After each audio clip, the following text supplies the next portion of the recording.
하나님 말씀 보시겠습니다. 고린도전서 1장 26절부터 31절까지입니다.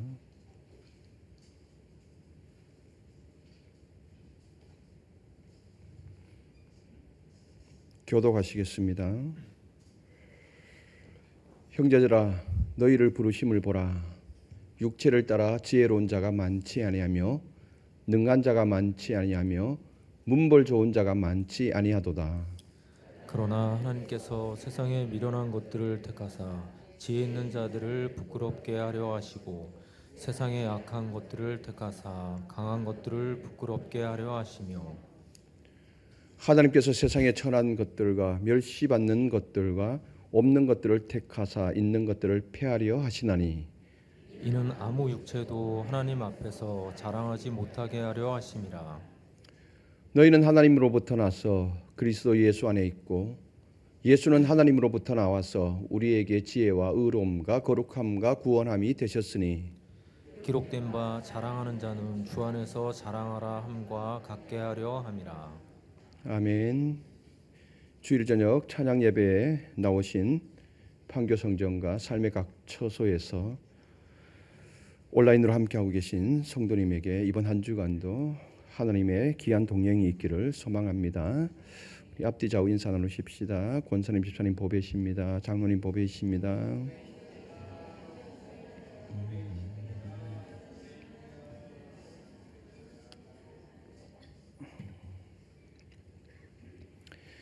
여러분, 지금 자랑하고 싶은 것이 있을까요? 없어요?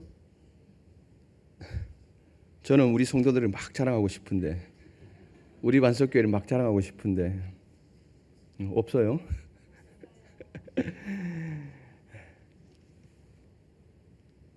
제가 어제 이제 저희 형님하고 통화를 했는데, 저희 형님이 이제 새벽기도 가면은 1순위는 이제 본교회를 위해서 기도하고 2순위는 저와 우리 반석교회를 위해서 기도합니다. 절대 이거는 빠뜨리지 않습니다. 그래서 이제 형님이 어떻게 목회 잘하고 있냐고, 교회는 어떠냐고 했을 때 서슴없이 우리 교회 분위기 지금 너무 좋다고. 할렐루야. 성도들이 얼굴이 인상 찌푸리는 성도 한 사람도 없다고 그랬습니다. 할렐루야. 지난주에 어떤 모 권사님께서 제가 매주 이제 토요일이 되면은 7시에서 9시 사이에 목회 메시지를 보내지 않습니까?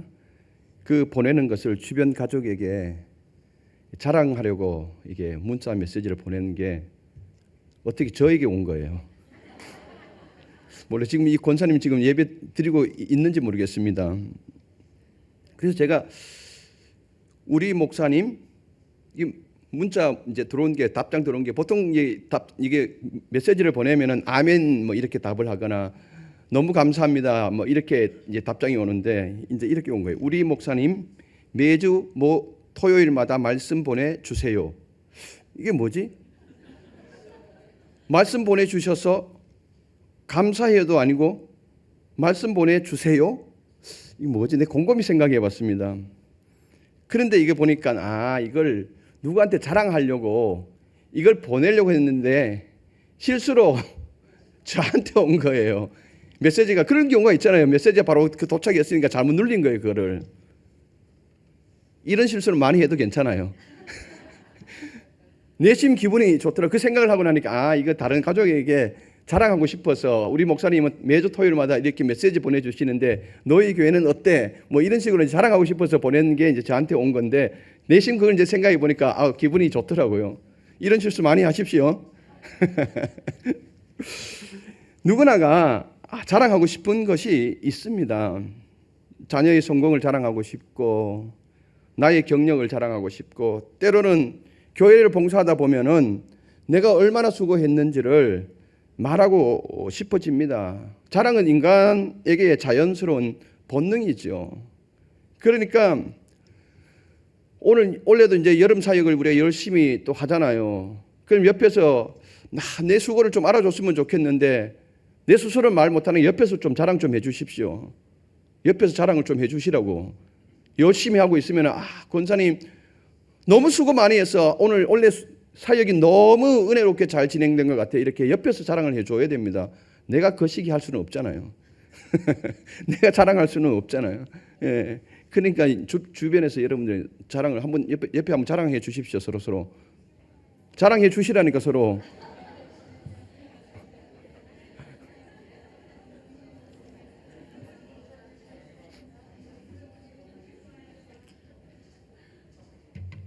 교회에서 내 스스로가 나를 자랑하면은 교만하다 생각할 수 있으니까 우리 옆에서 자랑해 주는 분위기로 만들어 가십시다. 이 자랑은 인간의 자연스러운 본능이죠. 그것을 통해서 자신의 가치를 확인받고 싶은 거예요. 그래서 자랑이 때로는 나의 정체성과 자존감을 지탱하기도 합니다. 그래서 자랑이 나쁜 것만은 아닙니다.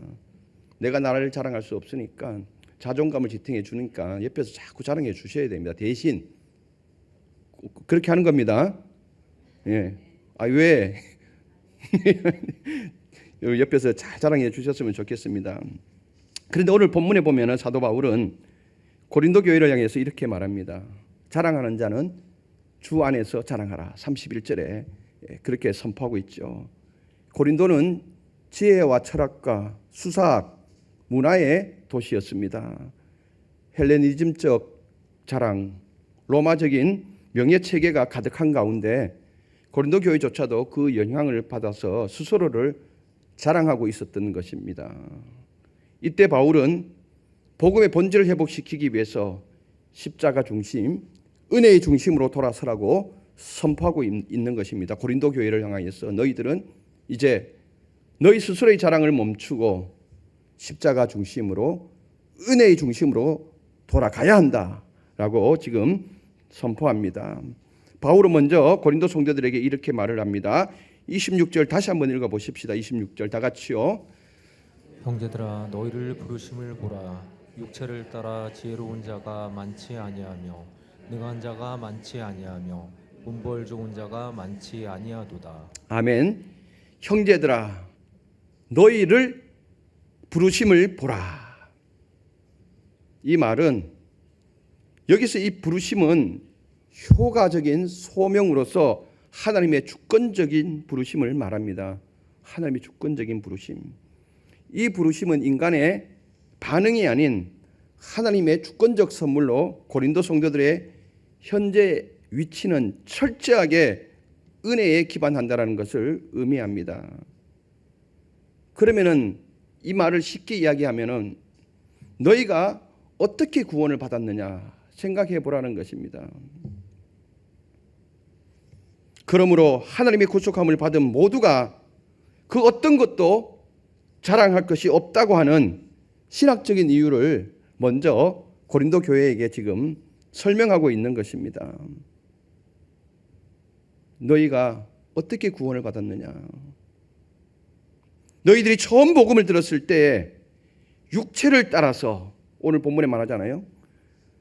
너희의 부르심을 보라. 이 말은 너희들이 처음 복음을 들었을 때 육체를 따라, 이 육체를 따라라는 것은 세상 기준으로 너희들이 어떤 자들이었느냐. 복음을 처음 들었을 때 세상 기준으로 봐서 너희들이 어떤 자들이었는가. 지금 사도 바울이 고린도 교인들을 향하여서 대묻고 있습니다. 그 고린도 교인들을 향하여서 지혜로운 자가 많지 아니하며 지혜로운 자가 많지 아니하다는 것은 너희들 가운데 뛰어난 철학자들이 있었느냐. 그리고 능한 자가 많지 아니하다는 것은 너희들 가운데 높은 정치 권력을 가진 자들이 있었느냐. 문벌 좋은 자가 많지 아니하도다. 이거는 아니면 너희들 가운데 귀족 집안에서 태어난 자들이 있었느냐. 명문 가문의 출신들이었느냐. 이렇게 지금 대묻고 있는 것입니다. 너희들이 처음 복음을 받을 때 너희 형편을 보아라. 너희들이 철학이 뛰어났느냐. 아니면 권력을 가지고 있었느냐. 아니면은 가문이 귀족 가문이었느냐. 고린도 교인들은 그렇지 않았습니다. 세상 기준으로 보면은 그다지 대단한 사람이 아니었습니다.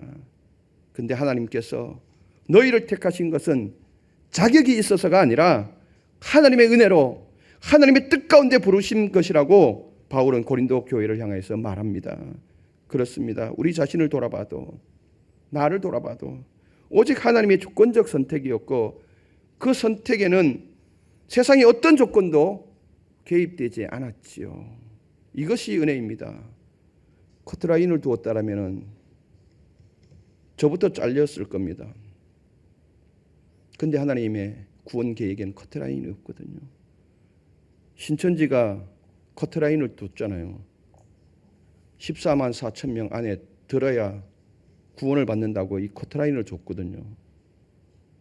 그래서 14만 4천을 채우려고 엄청 애를 썼죠. 그것도 기성교회 침투에 들어가서 어떻게 그런 수법을 썼는지는 모르겠습니다. 참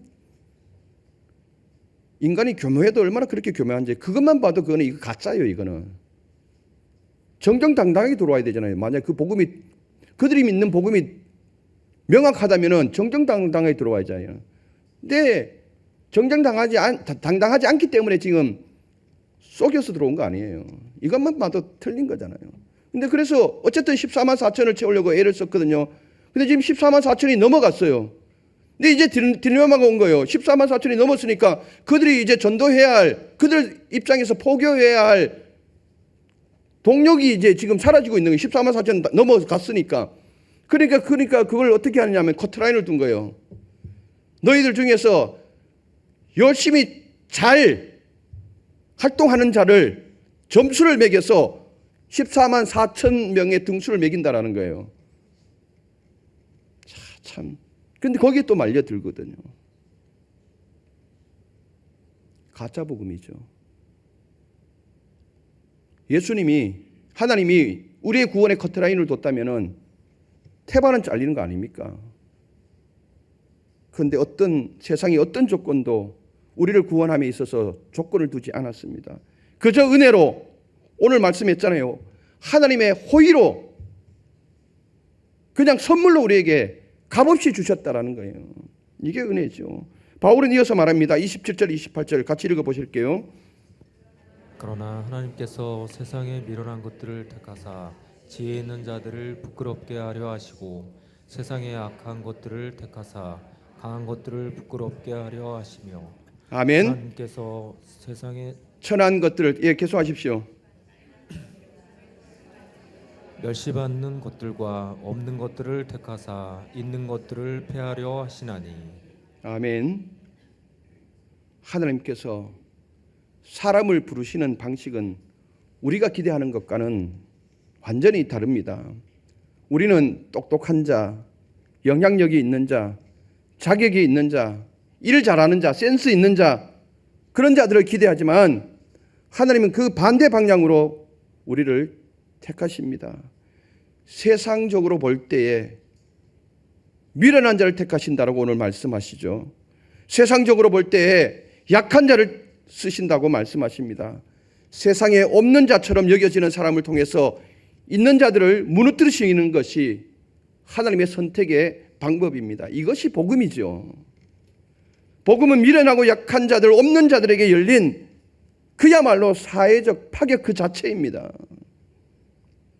모든 사람들이 생각할 때, 고린도 사람들도 생각할 때, 그때 당시도 생각할 때에 세상 기준으로 보면은 일 잘하는 자, 똑똑한 자, 문벌 있는 자, 이런 자들을 택하죠. 그런데 복음은 그러지 않았습니다. 하나님은 왜 이런 자들을 택하셔서 당신의 뜻 가운데 사용하실까요? 분명하게 답을 주고 있죠. 그 어떤 것도 자랑할 것을 우리에게 주시지 않기 위함이라고 29절은 설명하고 있습니다. 29절 한번 같이 읽어보실게요. 이는 아무 육체도 하나님 앞에서 자랑하지 못하게 하려 하심이라. 아멘. 지혜로운 자를 택했다. 문벌 있는 자를 택했다. 능력 있는 자를 택했다면은 그 구원이 공로가 되는 것이죠. 우리의 구원은 공로 구원이 아니라 전적인 은혜입니다. 하나님의 호의에 의해서 거저 주시는 선물. 오늘 하나님의 이름에 나타난 성품 5가지를 말씀드렸잖아요. 그 중에서 은혜, 한운, 선물이라는 거예요. 선물. 공로가 아닙니다. 지혜로운 자를 택했다. 일 잘하는 자를 택했다. 그러면 그게 다 공로 아닙니까? 자기 의를 나타내는 거 아닙니까? 그런데 미련한 것들, 약한 것들. 그러니까 성경 해석을 번역을 어떻게 잘했느냐 하면은 것들이라 그러잖아요. 하찮은 것들이라 그러잖아요. 그러니까 아무것도 아닌 것을 강하게 지금 어필하고 있는 거예요. 이 번역을 통해서. 그러니까 아무것도 없는 우리 하찮은 인간을 하나님이 선택해 주셔서 그저 하나님의 은혜로만 구원받는 이것을 자랑하기 위해서 공로가 아니라 선물인 것을 확인하기 위해서 그런 자들을 하나님이 선택해 주셨다. 인간의 교만을 무너뜨리기 위해서입니다. 하나님의 지혜는 인간의 지혜를 부끄럽게 하기 위해서 이런 자들을 선택하셨다는 것입니다. 하나님의 능력은 인간의 강함을 무너뜨립니다. 이것이 십자가의 원리입니다. 십자가는 세상의 기준으로 보면은 가장 어리석고 미련한 죽음입니다. 그 안에 하나님의 지혜와 능력이 담겨 있습니다. 세상으로 봤을 때는 가장 미련한 것이고 가장 어리석은 죽음이었지만은 결국 그 십자가 안에 하나님의 능력이 담긴 것 아닙니까? 그래서 사도 바울은 로마서 1장 16절에 복음은 모든 믿는 자에게 구원을 주시는 하나님의 능력이 됨이라. 세상이 어리석게 봐도 미련하게 봐도 거기에는 생명을 살리는 구원함의 능력이 충만하게 들어있다라고 사도 바울은 이 복음에 대해서 설명하고 있는 것입니다. 사랑하는 성도 여러분, 하나님은 당신의 영광을 인간과 나누지 않으십니다. 이사야 42장 8절에 분명하게 선언하고 계십니다. 같이 한번 읽어보실게요. 이사야 42장 8절 제가 안 주었나요? 제가 읽겠습니다. 이사야 42장 8절 나는 여호와이니 이는 내 이름이라 나는 내 영광을 다른 자에게 내 찬송을 우상에게 주지 아니하리라. 하나님은 절대 자신의 영광을 다른 자에게 나누지 않습니다. 하나님의 구원은 전적으로 은혜입니다. 그 은혜 앞에서 인간은 어떤 것도 자랑할 수가 없습니다. 오직 예수 그리스도, 오직 하나님만 자랑해야 합니다. 우리가 교회를 오래 다녔다는 것도, 교회에서 많은 헌신을 했다는 것도 하나님의 은혜 앞에서는 그저 감사의 제목일 뿐입니다. 이것이 자랑이 되어서는 안 됩니다. 내가 교회를 수십 년 다니고 수십 년 동안 교회를 열심히 섬겨왔는데 그것이 자랑이 아니라 그 하나님의 은혜 앞에서 그렇게 할 수 있다는 것, 이것이 감사의 제목일 뿐이라는 거예요. 하나님 우리로 하여금 자랑을 내려놓고 감사로만, 경외함으로만 서게 하기 위해서 우리의 자격과 공로가 아닌 하나님의 은혜로 우리를 부르셨습니다. 이걸 확신해야 합니다. 바울은 이제 복음의 정수를 30절에 말씀하고 있지요. 30절 같이 한번 읽어보실게요. 너희는 하나님으로부터 나서 그리스도 예수 안에 있고 예수는 하나님으로부터 나와서 우리에게 지혜와 의로움과 거룩함과 구원함이 되셨으니. 아멘. 이 한 절 안에 구원의 모든 축이 담겨져 있습니다. 30절에서는 오직 예수 그리스도만이 자랑의 유일한 근거임을 강조합니다. 하나님으로부터 왔다, 났다라는 이 말은 하나님이 구원의 근거이심을, 근원이심을 말하므로 구원은 사람의 결정이나 지혜의 결과가 아니라 하나님의 주권적인 행위이므로 인간은 결코 자랑할 것이 없음을 의미합니다.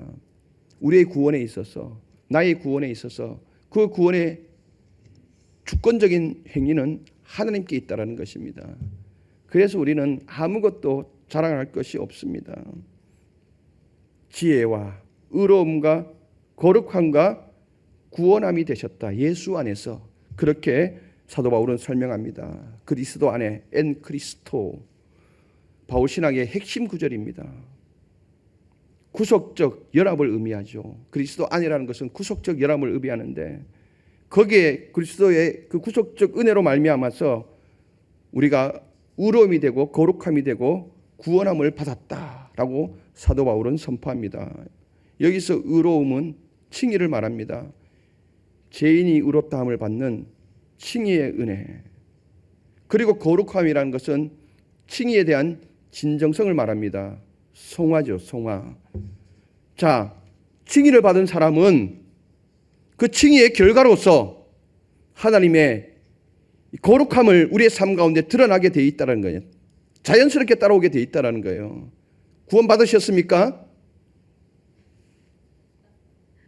구원파 아니에요. 구원 받으셨습니까?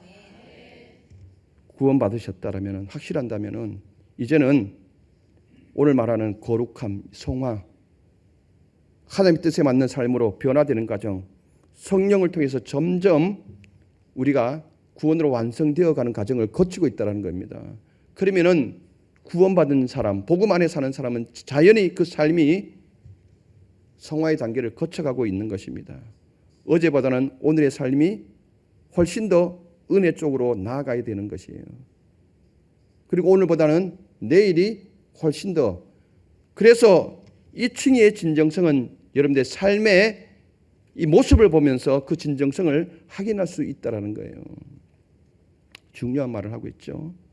그리고 구원함은 바로 죄의 종에서 벗어난 참된 자유를 얻는 그것을 대속의 은혜를 말합니다. 이 모든 것이 예수 그리스도 안에서 우리에게 주어졌다라고 사도 바울은 선언합니다. 그래서 구원은 우리가 노력해서 얻는 것이 아니라 철저히 하나님 안에 예수 그리스도 안에 있기 때문에 우리가 누리는 것입니다. 그러므로 자랑하는 자는 주 안에서 자랑하라고 마지막 바울은 구약 예레미야를 인용하여서 이렇게 결론을 내립니다. 고린도전서 1장 31절 한번 읽어보실게요.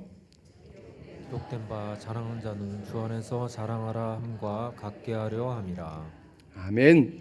이 말씀은 자랑의 방향성을 말해주고 있습니다. 자랑하지 말라는 말이 아닙니다. 무엇을 어떻게 자랑할 것인지를 지금 말씀해주고 있습니다. 자랑의 방향이 바뀌어야 한다는 것입니다.